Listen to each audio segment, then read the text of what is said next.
إن الحمد لله نحمده ونصلي على رسوله الكريم أما بعد رب اشرح لي صدري ويسر لي أمري واحلل عقدة من لساني يفقهوا قولي সম্মানিত তাওহীদি জনতা,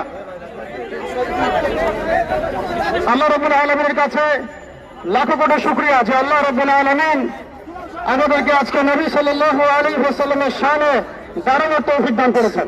আলহামদুলিল্লাহ।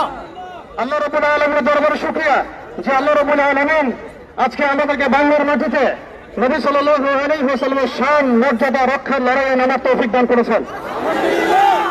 আমরা যে সাবরা চত্বরে দাঁড়িয়ে আছি, এটাই সে ঐতিহাসিক জায়গা যা বাংলাদেশকে তাওহীদ এবং শিরকের দুটো মেরুকরণে ভাগ করে ফেলেছিল। আল্লাহ পাকের দরবারে আবারও শুকরিয়া জানাই যে আল্লাহ পাক আমাদেরকে কবুল করেছেন দ্বিতীয়বার সাবরা চত্বরে আসার। প্রিয় ভাইরা, একটা হাদিস আপনাদের সাথে আমি শেয়ার করবো, আজকে আলোচনা করবো, শুধু একটা হাদিস। এই হাদিসটার উপরে ইনশাআল্লাহ তাআলা আজকের বর্তমান প্রেক্ষাপট উঠে আসবে। নবী করিম সাল্লাল্লাহু আলাইহি ওয়াসাল্লাম বলেছেন, সবাই দরুদ পড়ি সাল্লাল্লাহু আলাইহি ওয়াসাল্লাম, যে ব্যক্তি লা ইলাহা ইল্লাল্লাহ মুহাম্মাদুর রাসূলুল্লাহ সাক্ষ্য দিয়েছে তাকে তিনটা কারণ ব্যতীত অন্য কোনো কারণে হত্যা করা জায়েজ নেই। তার প্রথম কারণটি হচ্ছে বিবাহিত ব্যক্তি যদি ব্যভিচার করে। আপনারা যদি আজকের এই ব্যারাকটার দিকে তাকান, একজন ব্যক্তির নাম উঠে আসবে, সে ব্যক্তি শুধু ব্যভিচার করে নাই, বরং ধর্ষণ করেছে। আর এই ব্যক্তি শুধু একজন ব্যক্তির প্রতিকৃতি নয়, বরং বাংলাদেশের একটা সিস্টেমের প্রতিকৃতি, একটা সিস্টেমের প্রতিকৃতি হিসেবে সে এখানে নামকরণ করেছে, তার নামকরণ করা হয়েছে। দ্বিতীয় কথা হচ্ছে, যে ব্যক্তি আল্লাহ এবং তার রাসূল মুহাম্মদ সাল্লাল্লাহু আলাইহি ওয়াসাল্লামের শানে কটূক্তি করবে, সেই ব্যক্তি মুরতাদ হয়ে যাবে, তিনি হত্যাযোগ্য অপরাধ করেছে। এবং চার মাযহাবের কোন ইমামের মধ্যে কোনো ইখতিলাফ নাই যে এই অপরাধ করলে তার বেঁচে থাকার কোনো অধিকার নাই। তৃতীয় কথা হচ্ছে, যদি কোনো ব্যক্তি হত্যার বদলে হত্যা করে, অর্থাৎ নিরপরাধ ব্যক্তিকে যদি কেউ হত্যা করে, তাহলে তাকে হত্যা করতে হবে। এটা কিসাস। এই কিসাস এই ব্যানারের মধ্যে লিখিত নামের মধ্যে জড়িত আছে। শুধু একটা দুইটা কিসাস নয়, বাংলাদেশের মধ্যে হাজার হাজার কিসাস এখন দাবি রাখে। প্রিয় ভাইয়েরা, প্রিয় তাওহীদি জনতা, বিশ্ব এবং দেশ দুটো মেরুতে ভাগ হয়ে যাচ্ছে। হয় আপনাকে ঈমানের শিবিরে থাকতে হবে, অন্যথায় কুফরের শিবিরে থাকতে হবে। হয় আপনাকে মুমিন হতে হবে অথবা মুনাফিক হতে হবে। হয় আপনি মুশরিক হবেন, না হলে তাওহীদপন্থী হবেন। হয় আপনি তাওহীদে চলতে হবেন অথবা আপনি কাফেরতে চলতে হবেন। এর মাঝামাঝি কোনো রাস্তা আমাদের সামনে খোলা নাই। ৭৭ থেকে আমরা দ্বিতীয়বার প্রত্যয় ব্যক্ত করতে পারি, বাংলার জমিনে আমরা আল্লাহর সামনে কটূক্তিকারী, নবী সাল্লাল্লাহু আলাইহি ওয়াসাল্লামের সামনে কটূক্তিকারী কোন ব্যক্তির অস্তিত্ব রাখবো না ইনশাআল্লাহ। আমরা এই দায়ভার আমরা নিজের হাতে উঠাতে চাই না। আমরা চাই আমাদের প্রশাসন, আমাদের কর্তৃপক্ষ, আমাদের সরকার, আমাদের ঊর্ধ্বতন কর্তৃপক্ষ তারা নিজেরা উদ্যোগ নিয়ে রাষ্ট্রীয় আইনের মাধ্যমে এই দ্রুত বিচার বাস্তবায়ন করবেন। এরপরেও যদি আপনারা এই গাদ্দারদের, এই শাতনা রাসূলদের, আল্লাহ দ্রোহীদের পক্ষ অবলম্বন করেন, তাহলে আল্লাহি তারা যদি কাব বিন আশরাফ হতে পারে, আমরা মুহাম্মদ বিন মাসলামা হতে পারবো ইনশাআল্লাহ। তারা যদি কাব বিন আশরাফ হতে পারে, আমরা মুহাম্মদ বিন মুসাইলামা হতে পারবো ইনশাআল্লাহ। তারা যদি ইবনে খাতাল হতে পারে, আমরা কাবার গেলাফ ধরে ঝুলন্ত অবস্থায় তাকে হত্যা করতে পারবো ইনশাআল্লাহ। তারা যদি আবু রাফি হতে পারে, আমরা ইনশাআল্লাহ তাআলা আলাসমিন ইলমুদ্দিন, বলেন সেটা হতে পারবো ইনশাআল্লাহ তাআলা। এক কথায় আমরা নিজের হাতে আইন উঠাতে চাই না। আমরা চাই আমাদের প্রশাসন, আমাদের কর্তৃপক্ষ, আমাদের সরকার যেন এই বিষয়ে ব্যবস্থা গ্রহণ করে। আমরা কালিমা লা ইলাহা ইল্লাল্লাহ মুহাম্মাদুর রাসূলুল্লাহ পড়েছি, এটা পড়ার মধ্যে দিয়ে আমরা মুসলিম হয়েছি, মুমিন হয়েছি। কিছু মানুষ এটা অস্বীকার করে কাফের হয়েছে, কিছু মানুষ এর সাথে গাদ্দারি করে মুনাফিক হয়েছে, কিছু মানুষ ইসলাম কবুল করার পরেও এইরকম ইসলাম বিরোধী তৎপরতা এবং কর্মকাণ্ডের মধ্য দিয়ে মুরতাদ হয়ে গেছে। আর শাতনা রাসূল এমন পর্যায়ে মুরতাদ যাদের তওবার দরজা খোলা নাই। তারা যদি তওবা করে তবুও তাদেরকে কতল করতে হবে। মান সাব্বা নাবিয়্যান ফাকতুলুহু, মান সাব্বা নাবিয়্যান ফাকতুলুহু, মান সাব্বা নাবিয়্যান ফাকতুলুহু। আল্লাহ রাব্বুল আলামিন আমাদের সবাইকে তাওহীদের উপর থাকার তৌফিক দান করেন। পরিশেষে একটা কথা বলে শেষ করব, আমরা আমাদের স্বাধীনতা, সার্বভৌমত্ব এবং ইসলামের মৌলিক অধিকারগুলো ততদিন পর্যন্ত বাস্তবায়ন করতে পারবো না যতদিন পর্যন্ত বাংলার জমিনে শরিয়া কায়েম না হচ্ছে, যতদিন পর্যন্ত বাংলার জমিনে আল্লাহর দ্বীন প্রতিষ্ঠা না হবে, দিনের একামত না হবে, ইমারত এবং খেলাফা না আসবে ততদিন পর্যন্ত আমাদের স্বাধীনতা বলে কোনো কথা নাই। অতএব আমরা ডালপালা ধরে নাড়াচাড়া বন্ধ করবো, শেকড় নিয়ে কাজ করবো ইনশাআল্লাহ। আজকে এই স্বাতন্ত্র ইস্যু যেমন আমাদেরকে ঐক্যবদ্ধ করেছে, এইভাবে যেন আমরা ঐক্যবদ্ধ থাকতে পারি। কোন কাফের মুশরিক মুরতাদ মুনাফিক যেন আমাদের মধ্যে বিভেদ সৃষ্টি করতে না পারে। ভাতৃত্বের বন্ধন তাওহীদ এবং সুন্নাহ নিয়ে ইনশাআল্লাহ আজ্জা ওয়া জাল আমরা বাংলার জমিনে আল্লাহর দ্বীন কায়েম করে ছাড়বো ইনশাআল্লাহ। ইয়া হুররিয়াত ওয়া শাহাদাত, ইয়া হুররিয়াত ওয়া শাহাদাত। আল্লাহুম্মা আমিন। আসসালামু আলাইকুম ওয়া রাহমাতুল্লাহ।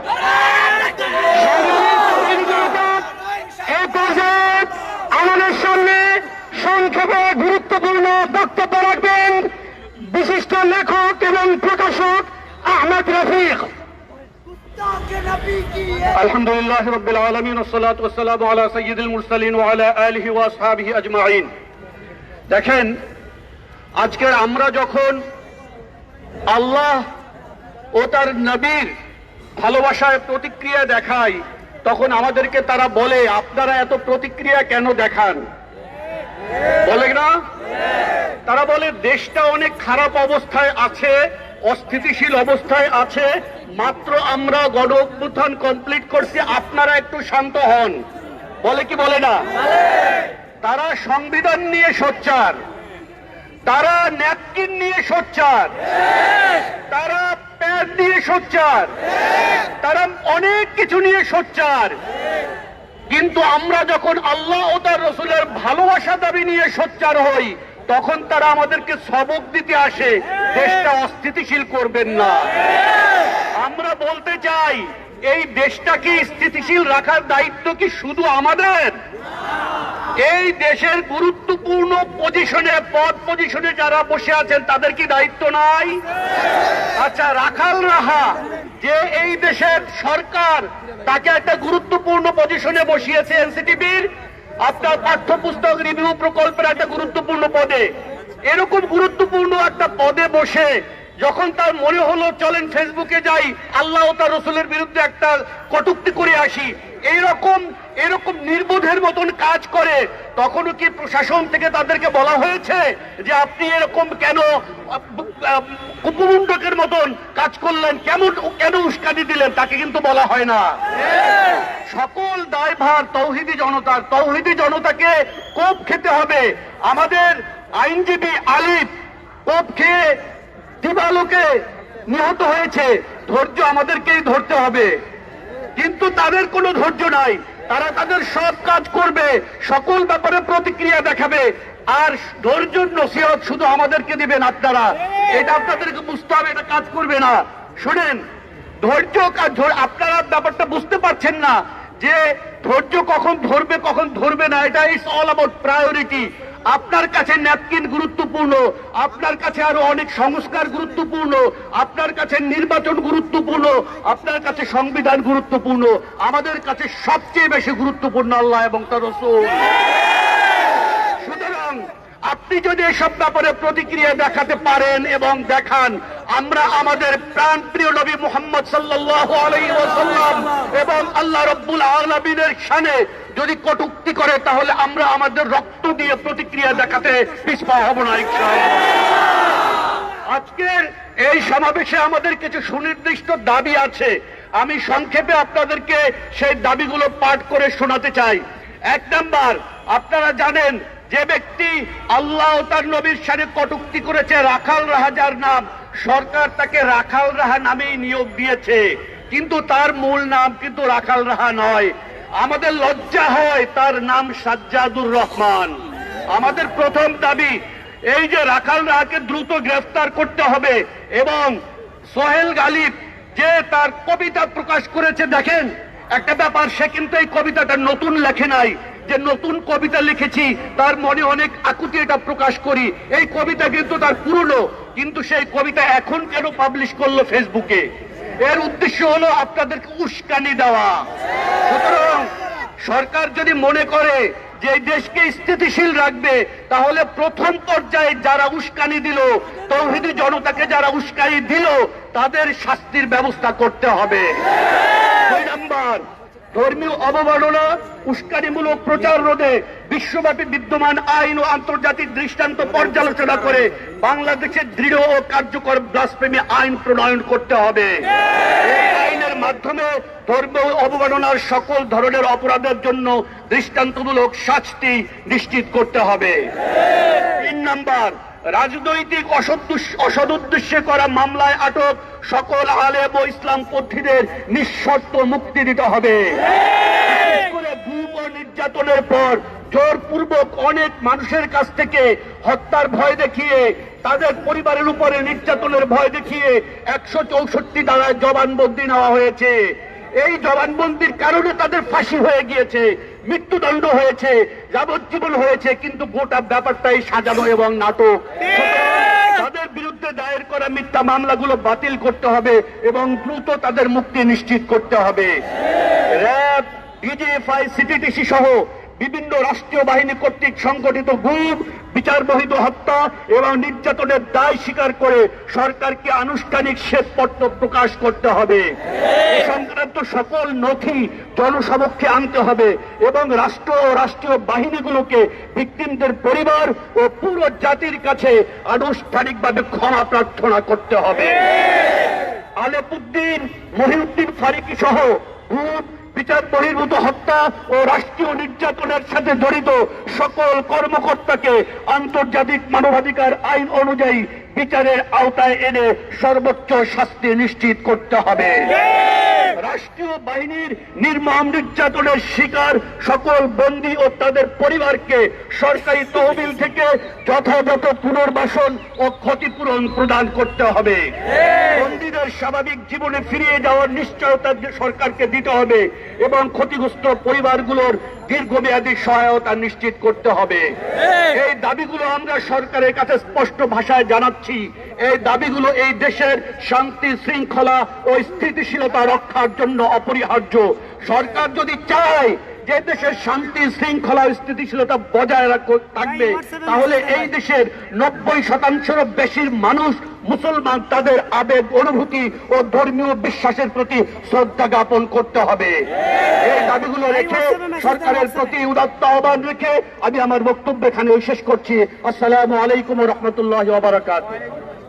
সংগ্রামী তাওহীদ জামাত, এই পর্যায়ে আমাদের সামনে গুরুত্বপূর্ণ বক্তব্য রাখবেন হেফাজতে ইসলামের কেন্দ্রীয় নেতা হযরত মাওলানা হাবিবুল্লাহ নিয়াজি।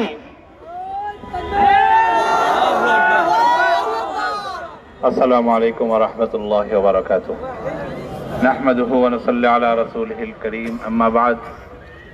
সংগ্রামী তাওহীদ জনতা, মনে করেছিলাম নাস্তিক সরকারকে বিতাড়িত করার সাথে সাথে এদেশ থেকে সমস্ত নাস্তিক বিতাড়িত হয়েছে, কিন্তু অত্যন্ত দুঃখের সাথে বলতে হয় এখনো এই সরকারের মধ্যে, বর্তমান অন্তর্বর্তী সরকারের মাঝে গাপটি মেরে বসে আছে পূর্বের নাস্তিক সরকারের অনুসারীরা।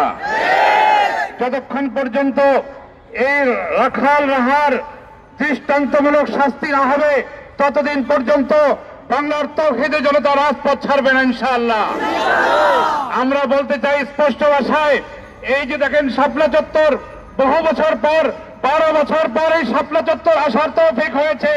এই শাপলা চত্বরের সমস্ত ইট বালু পাথর সাক্ষী। এখানে তাওহীদ জনতা নাস্তিক মুরতাদদের বিরুদ্ধে আন্দোলন করতে গিয়ে হাজার হাজার মুসলমান তাওহীদ জনতা শাহাদাত বরণ করেছেন। যদি প্রয়োজন হয় এই নাস্তিকদেরকে বিতাড়িত করার জন্য আরো লক্ষ লক্ষ শহীদ হতে হয়, তাহলে ইনশাআল্লাহ বাংলার তাওহীদ জনতা তৈরি আছে ইনশাআল্লাহ। এই কথা স্পষ্ট ভাষায় বর্তমান অন্তর্বর্তী সরকারকে বলবো, আপনারা আপনাদের ভিতর ঘাপটি মেরে যে সমস্ত নাস্তিক মুরতাদ আছে তাদেরকে অনতিবিলম্বে অপসারণ করুন। সংগ্রামী তাওহীদ জনতা, আমরা জানি আমাদের দেশ থেকে একটি কুকুর পালিয়ে দিল্লিতে চলে গেছে, কিন্তু সেই কুকুরটার লেজ এখনো ঢাকায় নড়তেছে। আমরা সেই লেজের শিকড় সূত্র আপনি বলবো। আমাদেরকে উস্কানি দিতে চাচ্ছে, তারা চাচ্ছে এখানে কিছু বিশৃঙ্খলা হবে, আবার তারা জঙ্গিবাদের মাধ্যমে আগ্রাসন চালাবে। হে আমার ভাই, আমরা বিচক্ষণ, এই দেশের রাষ্ট্রযন্ত্রের মাধ্যমে আমরা সকল নাস্তিকদের ফাঁসি কার্যকর করব। আমরা নিজেরা আপাতত কোনো হাতে তুলে নেব না, এই রাষ্ট্রকে বাধ্য করব। এই পর্যায়ে আমাদের সঙ্গে গুরুত্বপূর্ণ বক্তব্য রাখবেন বিশিষ্ট লেখক ইসলামিক চিন্তাবিদ জনাব শের মোহাম্মদ সাইদ ভাই।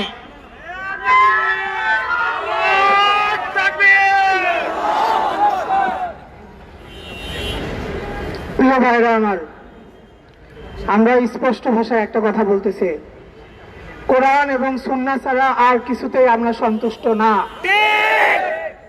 এই কোরআন এবং সুন্নাহর দাবিতে, এই কোরআন এবং সুন্নাহ প্রতিষ্ঠা করার জন্য আবু বকর ওমরের নেতৃত্বে তৌহিদি জনতা একদিন কায়সার এবং কিসরাকে পরাজিত করেছিল। এই তৌহিদি জনতা হালাকু খানকে পরাজিত করেছিল। এই তাওহীদি জনতার হাতেই তোমাদের আব্বা রাশিয়া এবং আমেরিকার পতন হয়েছে।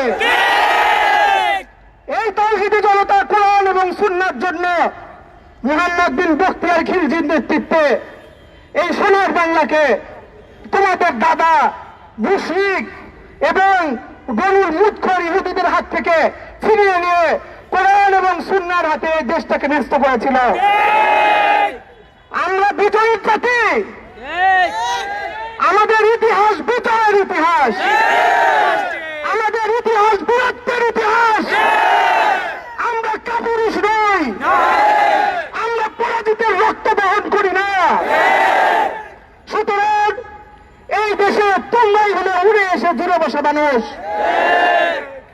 যদি আল্লাহ এবং রাসূল সাল্লাল্লাহু আলাইহি ওয়াসাল্লামের শানে কটূক্তিকারী এই নরাধমকে উপযুক্ত শাস্তি না দেওয়া হয়, যদি এই তথাকথিত কবিকে উপযুক্ত শাস্তির আওতায় না আনা হয়, যদি আমাদের বোনরা নির্যাতিত হয়েছেন সেটার দায়ে যারা অভিযুক্ত তাদেরকে দ্রুততম সময়ে শাস্তির আওতায় না আনা হয়, তাহলে আমরা আবার আমাদের সেই পূর্বসূরীদের মতো এই তৌহিদি জনতা আবার ঐক্যবদ্ধ হয়ে সেই লড়াইয়ে নামতে বাধ্য হবে।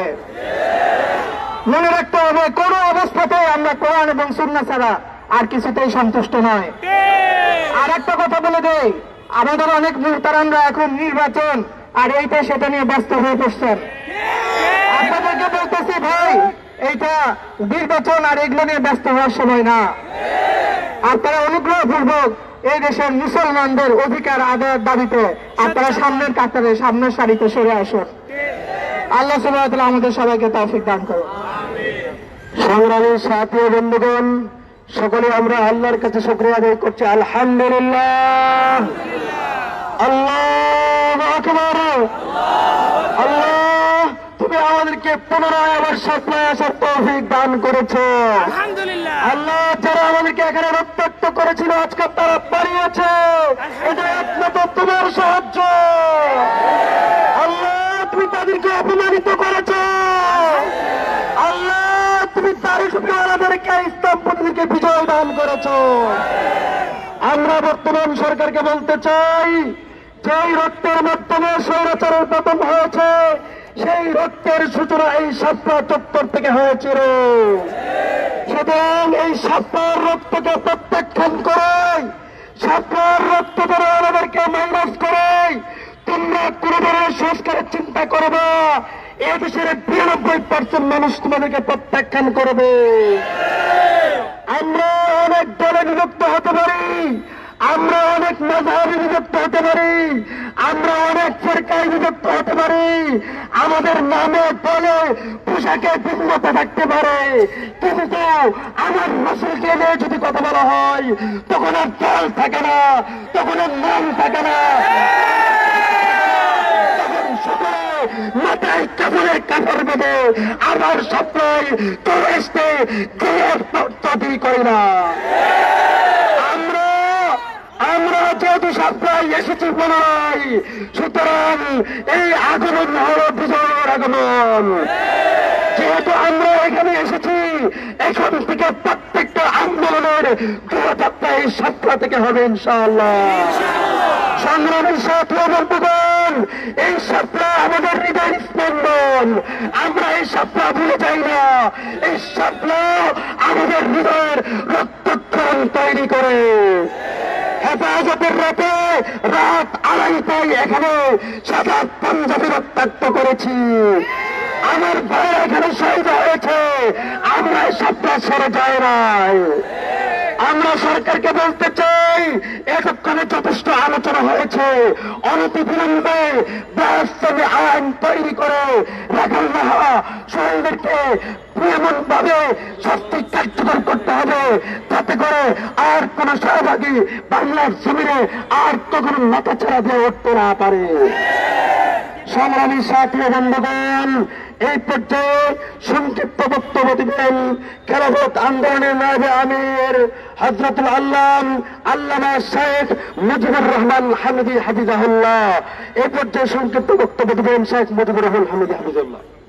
তারপরে দোয়া করে সমাপ্ত। বিসমিল্লাহির রহমানির রহিম। সংগ্রামী তৌহিদি জনতা, নাস্তিক বর্গের বিরুদ্ধে 2013 সালে বিশ্বের সর্ববৃহৎ সমাবেশ হেফাজতের আহ্বানে এই স্থানে হয়েছিল। আল্লামা আহমদ শফিনে হেফাজত রয়েছে, তৌহিদি জনতা রয়েছে। যেই কুলাঙ্গার শেখ হাসিনা গুলি করে শত শত হেফাজত নেতা কর্মীকে হত্যা করেছিল, ওই হাসিনা স্থান বাংলার মাটিতে নেই। তৌহিদি জনতা রয়েছে। আমরা আজকে এই সমাবেশ থেকে বর্তমান অন্তর্বর্তীকালীন সরকারকে আহ্বান জানাচ্ছি, ফ্যাসিস্ট সরকারকে উৎখাতের জন্য এদেশের তৌহিদি জনতায় সর্বপ্রথম রক্ত দিয়েছিল এবং সর্বশেষ রক্তদানেও তৌহিদি জনতা রয়েছে। অতএব আর রক্ত লাগেন না, অবিলম্বে নাস্তিকদেরকে গ্রেফতার করে দৃষ্টান্তমূলক শাস্তি দিতে হবে। আর তাদের জন্য সর্বপ্রথম সংবিধান সংশোধনের পূর্বে এদেশের মধ্যে আল্লাহ রাসূলকে অবমাননাকারীদের জন্য মৃত্যুদণ্ডের আইন পাস করতে হবে।